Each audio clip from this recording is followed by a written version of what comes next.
کامران کتنا بڑا set back ہے امریکہ کے لیے مشرق وسطیٰ میں سفارتی محاذ پہ یہ؟ آئی تھنک کہ وہ جو سعودی عرب اور اسرائیل کا جو نارملائزیشن پروسیس تھا اس کو تو ٹورپیڈو کر دیا گیا ہے، کیونکہ یہ جیسے کانگریسمین مائیکل مکال آپ کے شو پہ کہہ رہے تھے کہ یہ ٹائم لگے گا اس میں، تو اتنی دیر میں تو بات چیت تو نہیں ہوگی نا، تو جو ڈپلومسی تھی اس کو تو دھچکا پہنچ چکا ہے. I think that's probably one of the things that unfortunately Hamas جو ہے وہ کامیاب ہوئی ہے اور ایران کامیاب ہوا ہے اپنا مطلب اس کو نقصان پہنچانے میں. تو اسرائیلی سیکیورٹی فورسز اور انٹیلیجنس کی کتنی بڑی ناکامی ہے یہ حملہ؟ بہت بڑی ناکامی، کیونکہ دیکھیں یہ بڑی وانٹڈ قسم کی جو ہے فورس ہے جو اسرائیلی انٹیلیجنس کمیونٹی ہے، تو یہ تو مطلب کئی دہائیوں سے جو ہے اپنی اعلیٰ پرفارمنس دکھاتی آئی ہے، لیکن وہی فورس اگر یہ نہ جان سکے کہ بھائی چند کلومیٹر یا میل کے فاصلے پہ غزہ کی پٹی کے اندر اتنی بڑی تیاری کی جا رہی ہے، اور یہ کوئی چھوٹی موٹی تیاری نہیں تھی، مطلب اب تو خبروں میں آ رہا ہے کہ اندازے ہیں کہ دو سال بھی لگے تھے ان کو تیاری کرنے میں، 1000 لوگوں کا اس طریقے سے آنا اور پھر ان کے سامنے کوئی مزاحمت نہ ہو اور وہ کئی گھنٹوں تک دندناتے پھرتے رہیں.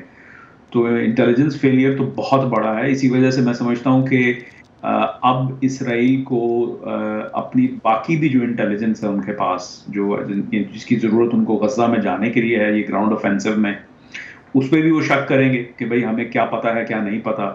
اسی طریقے سے جو ہے حزب اللہ کے بارے میں جو انٹیلیجنس ہے وہ کتنی ایکوریٹ ہے، پھر سیریا میں جو ایران کے اثاثے ہیں ان کے بارے میں کیا انٹیلیجنس ہے. تو یہ جو ہے میسو باٹمز اپ ریویو ہوگا. لیکن آپ سمجھتے ہیں کہ اسرائیل کی جو اسٹریٹجی تھی، ایک تو آپ نے انٹیلیجنس کے حوالے سے تو اس کو انالائز کر دیا، اسرائیل کی جو اسٹریٹجی تھی ایک تو غزہ کو بلاک کرنا اور اس کے ساتھ ساتھ انٹیلیجنس پہ ریلائی کرنا، یہ دونوں اپیرنٹلی اس پہ کام نہیں کر رہی. تو اب نئی اسٹریٹجی کیا بن سکتی ہے؟ ابھی تو of course it's a hot war, لیکن اس کے بعد جب سیٹل ڈاؤن ہوتی ہے تو کس طرح کی اسٹریٹجی بننے کا امکان ہے آپ کے خیال میں؟ کیا اپروچ لے سکتا ہے اسرائیل؟ جی میں سمجھتا ہوں وہ جو آپ کے مہمان تھے، مجھے ان کا نام تو نہیں پتا، وہ معلوم ہوتا ہے اسرائیلی تھے، تو وہ جو بات کر رہے تھے نا کہ مطلب دو قسم کے لوگ ہیں جو بستے ہیں غزہ کی پٹی کے اندر. ایک وہ ہیں کہ جن کا جو جنگجو ٹائپ ہیں جو بیسیکلی اسرائیل سے لڑنا چاہتے ہیں، ایک وہ لوگ ہیں جو بہتر زندگی کی تلاش میں ہیں. تو آئی تھنک کہ عرب ممالک کے ساتھ مل کر اور پیلسٹینین اتھارٹی کے ساتھ مل کر تو ان لوگوں کو مضبوط کرنے کی کوشش کی جائے گی، لیکن اس سے پہلے حماس کی جڑیں کمزور کرنی ہیں. اور اس میں تو ظاہر ہے مجھے افسوس سے کہنا پڑے گا کہ جو ہے فلسطینی جو ہے بہت سارے لوگ مارے جائیں گے، بہت سارے لوگ بے گھر ہوں گے، بہت سارے لوگ زخمی ہوں گے. تو وہ تو قیمت جو ہے یہ اب ادا کرنی پڑے گی، کیونکہ دیکھیں حماس نے یہ فلسطینیوں سے پوچھ کے تو نہیں کیا نا، یہ کیا ان کے لیے بہتر زندگی کی تلاش تھی؟ اس سے تو زندگی بہتر نہیں ہوگی. تو آئی تھنک کہ جو ہے یہ اسٹریٹجی اسرائیل کی یہی ہوگی کہ ریجیم چینج کی ایک اسٹریٹجی ہوگی. اب دیکھتے ہیں کامیاب کتنے ہوتے ہیں، کیونکہ اس میں راستے میں دشواریاں بہت ہیں، بہت سارے مراحل سے گزرنا پڑے گا. تو یہ تو اب ایک بہت لمبا سلسلہ، جو پرانا جو ارینجمنٹ تھا، پرانا جو سسٹم تھا وہ جاتا رہا کہ بھائی اب ہر 2 سال کے بعد یا کچھ سال کے بعد جو ہے آپ آپریشن کریں اور ان کی قوت کو کم کریں، لیکن پھر 2 سال کے بعد جس کو موئنگ دا لان اسٹریٹجی یا ویکامول اسٹریٹجی کہتے ہیں، آئی تھنک وہ جو ہے بالکل ختم ہو گئی ہے. آئی تھنک یہ اس وقت جو ہے ریجیم چینج کی جانب جا رہے ہیں. میں مطلب وثوق سے تو نہیں کہہ سکتا، لیکن جو حالات نظر آ رہے ہیں، جو چیزیں سامنے آ رہی ہیں، اس سے میرا اندازہ یہی ہے.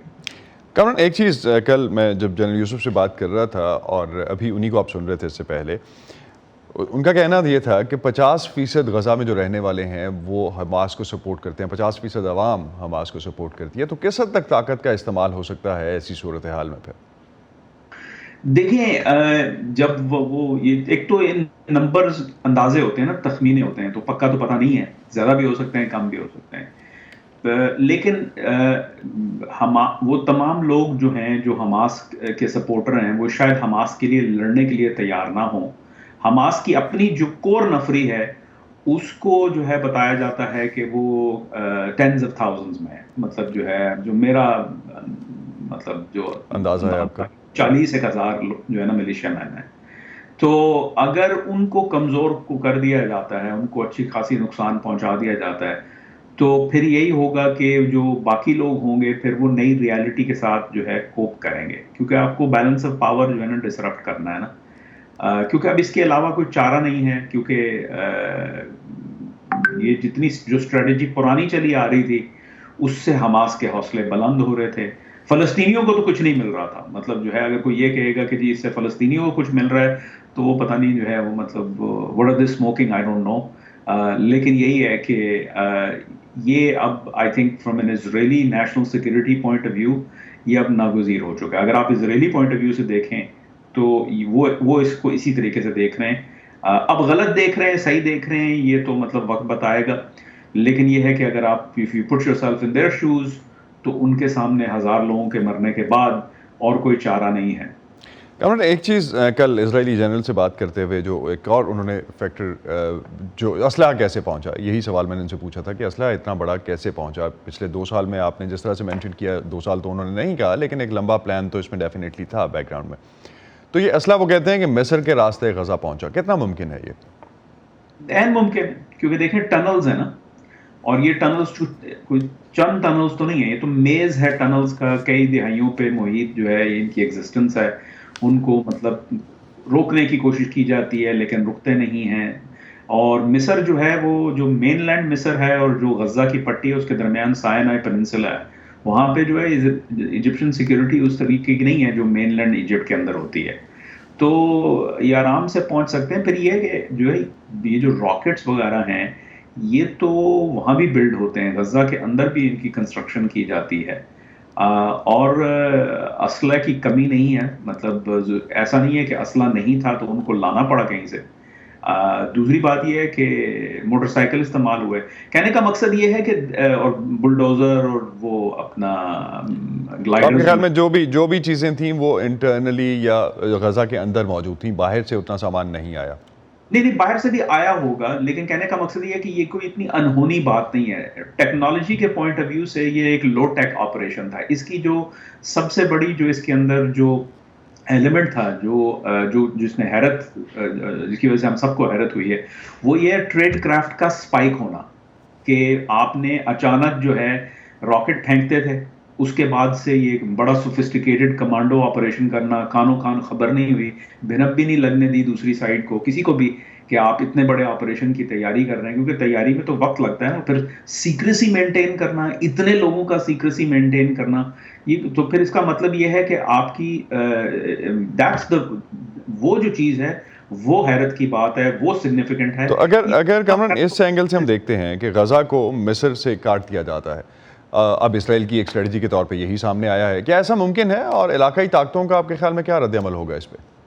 آئی ڈونٹ تھنک کہ وہ کاٹیں گے. آئی تھنک کہ مصر اٹ سیلف یہ ذمہ داری نہیں لینا چاہتا، ٹھیک ہے، کہ وہ غزہ کو کرے. کیونکہ دیکھیں اگر جو ہے مطلب حماس جو ہے وہ گورننگ گروپ ہے غزہ کے اندر، it's the Palestinian branch of the Muslim Brotherhood, اور مسلم بردرہڈ جو ہے وہ سب سے بڑی جماعت ہے، گو کہ اس وقت جو ہے وہ انڈر لاک اینڈ کی ہے، سپریسڈ ہے، لیکن جو ہے پھر بھی سب سے بڑی جماعت ہے ایجپٹ کے اندر. تو ان کو اپنی انسٹیبلٹی کا ڈر ہے، تو وہ خود سے اکیلے سے کچھ نہیں کرنا چاہیں گے. they would want it to be a collaborative effort international community کے ساتھ، دیگر اور عرب ممالک کے ساتھ، سعودی عرب، UAE، قطر وغیرہ کے تھرو، ایون ٹرکی کو اس میں جو ہے نا شامل کرنے کی کوشش کریں گے.